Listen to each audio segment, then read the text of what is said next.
So if I assign you to the hydrant position, this is where you're going to sit, right behind the engineer. Okay?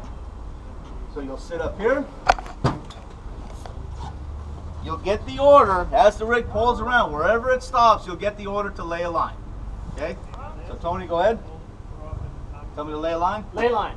I'm going to repeat that order. You always repeat the orders. That way in your mind, not only did you hear it, but now you computed what you heard by repeating it, right? So yes, When sir. I step off, I'll say, laying a line. Step off the apparatus. As I'm stepping off, I'm looking at the hydrant. What do you think I'm looking for? The size of your coupling, sir? Or the So size I of want to make sure, do I truly have a 4-inch outlet? Or do I just have a single or a dual 2.5? If I do have a single 2.5, what do I need? Increaser, right? Very good. 2.5 to 4-inch increaser, otherwise known as a bell reducer, right? That's kind of the trade name that we call it, right? That's old school. That's when he used to ride the horses, right? To go to the fire. Smoke a cig as I go. Yeah. All right, so I step off the rig. I'm visualizing my hydrant. I see what I'm trying to wrap, right? If the hydrant's on the other side, I'm going to come over here and I'm going to take a look and see if I got the same thing, right? So my hydrant's over there. I'm taking a look as I open this compartment. I see that I do have a 4-inch outlet. Very good, right? Yes, sir. I'm going to grab my hydrant wrench. Step up onto the apparatus. Now, we're going to be taking this hydrant right here on my right side.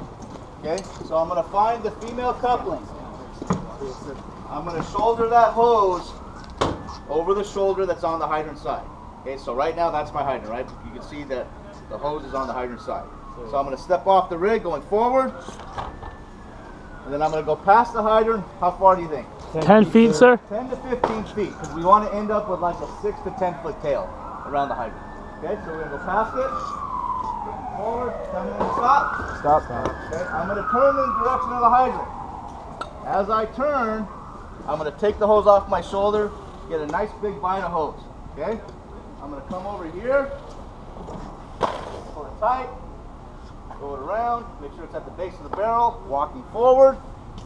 And you see how I got this nice X in the street, right? I now have a 6 to 10 foot tail. Okay?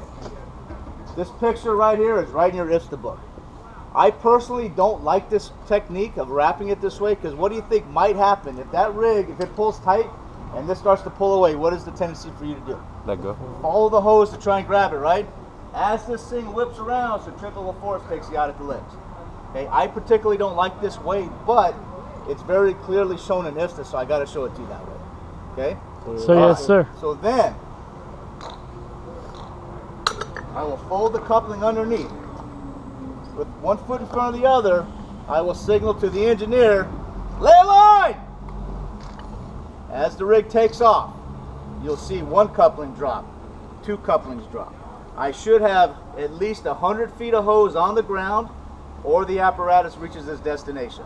Okay, so 100 feet of hose on the ground would be how many connected couplings? 2, sir. 2 connected couplings on the ground. Once I see 2 connected couplings on the ground, or the rig reaches its destination, I unfold, get another big bite of hose, I unwrap, and I take it and I throw it out this way.